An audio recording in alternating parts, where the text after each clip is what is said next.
Whoa, the plot is exciting. What should I do? How should I react? I can't find the motivation to do it. Yay. Pokemon Ranger! I choose you! What's up, my dear boys and girls? It's your Ranger Boy here, and welcome to another late review of the Pokemon Sun and Moon anime. Today we are tackling episode 87, Alola's Crisis, the darkness that devours Radiance. So, just like my intro suggested, this adventure was, in all honesty, really exciting. So if you want to know more, then grab some popcorn, grab some cookies, and let's do this. And of course, since this is the debut of Necrozma, we start with the black one. I'm sorry, okay? But his name in the next episode is UB Black. But you're right, let's call him the Radiant One. The Radiant One awakes and starts to chase after Solgaleo and Lunala, who are chasing each other and kinda fucking around for no reason. But this scene only lasted shortly, because we are then getting a quick cut of Ash and his Pokemon awakening to a nightmarish surprise. Kukui with his lab coat closed and even wearing a shirt. Kill it with fire! But our normally energetic professor isn't the only one who acts strange, since it seems like that every adult is in a state of laziness. From Kiawa's parents to even Lana's dad. Wait, hold on, Lana's dad? Lana actually has a dad? Okay, wait. Dear dad of Lana, I hereby pay the utmost respect to you, because first of all, you are a man who comes home every day and goes to bed with this woman every night. And secondly, you produce 3 adorable little girls, and one of them, well, everybody wants to loot. Everybody besides me, of course, because I'm a gentleman. Yours sincerely, not Pokemon Looter Ranger. With that little issue out of the way, let's focus on the current school lesson. Well, that's what I would like to say if it wasn't for Kukui being totally uninspired and even dropping the Alola for "What's up?" And I like that. Of course I like that. I always start my videos with "What's up, my dear boys and girls?" Or do you want me to start like this? "Alola, my dear boys and girls?" No! Never. But no need to worry, my dear boys and girls. Replacement teacher Kiawa is here. He teaches his friends about the so-called Manalo festival, which is basically them celebrating the solar eclipse every 21 years, aka Ash's whole journey, while the Kahunas are praying to the legendary Pokemon. And after they cleared up the meanings of both Manalo and Alola, Lily is like, which legendaries do we celebrate? Well, the Radiant One, of course. The Radiant One? I heard from the Radiant One from the cute ghost lolly. Oh, I heard from the Radiant One too, thanks to my hot mom. With a flashback and oh my god! I was not prepared! What is this cuteness? Wait. Oh my gosh, please guys, do me a favor, don't do dirty things to her.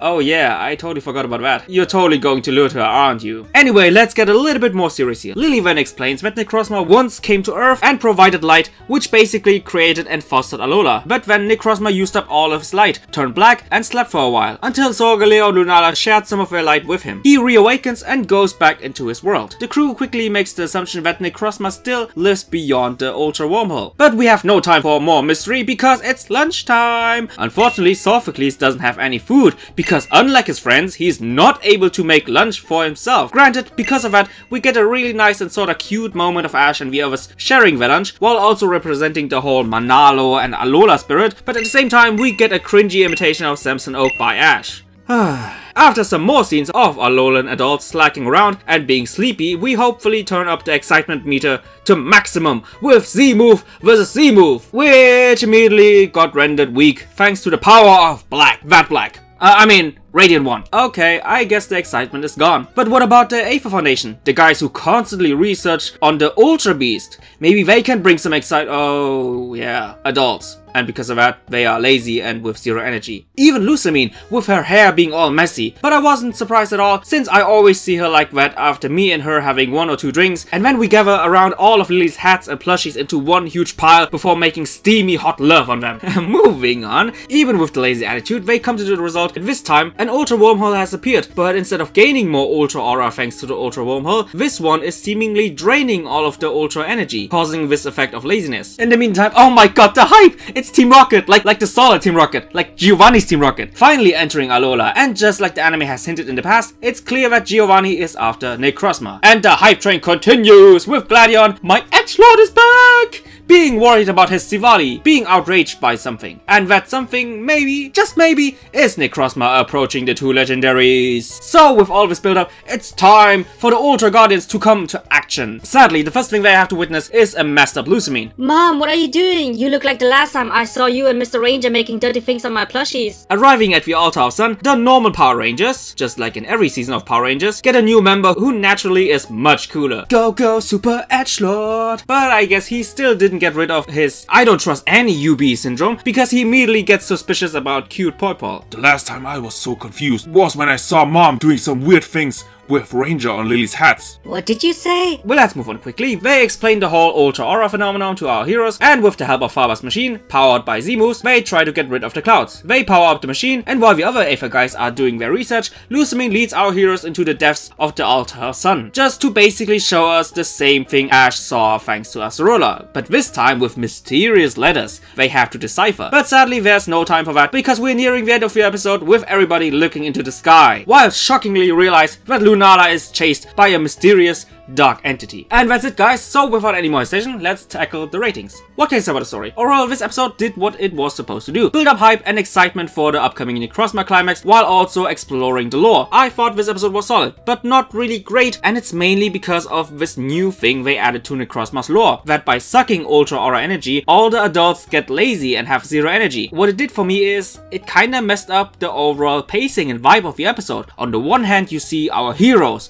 Giovanni's Team Rocket, and the legendary Pokemon with all the excitement and mystery in the air, only to cut to adults who just couldn't give a shit. I hope they will explain the phenomenon in the next episode, but for now, in my opinion, this new thing of Necrozma's lore is really confusing and first and foremost, anticlimactic. Also, if you have played the games, then most of what they told about Necrozma was just stuff they already said in the games, just a little bit more detail. The rest of the episode was okay, but thanks to what I mentioned before, I will give the episode a 7 out of 10. It's really not enough for an 8. What can I say about the focus? Alola's Crisis, the darkness that devours Radiance, and it hits the nail right on the head. The title's purpose is to introduce hype and a certain vibe of mystery to the audience, without spoiling anything, while also describing what the main focus is all about, which is of course all about Necrozma's introduction and its lore. 10 out of 10. Last but not least, animation. I mean, on the one hand, I understand that concentrating more on the lore of Necrozma is a good reason to not pull out all the animation spectacles. But on the other hand, since this is the debut of the Radiant one, you would have expected so much more. But honest to God, there wasn't really anything, at least from an animation standpoint, which really stood out. Not even the introduction and the movements of Necrozma itself. Sadly for me, it's a 6 out of 10. So this episode scores a 7.66 out of 10, with the recommendation that you should watch it, because it is the introduction of the Necrozma arc. But in my opinion, you shouldn't expect too much from this episode. It's just the appetizer before the main dish. Anyway guys, I really hope you enjoyed this review, and just like always, see you guys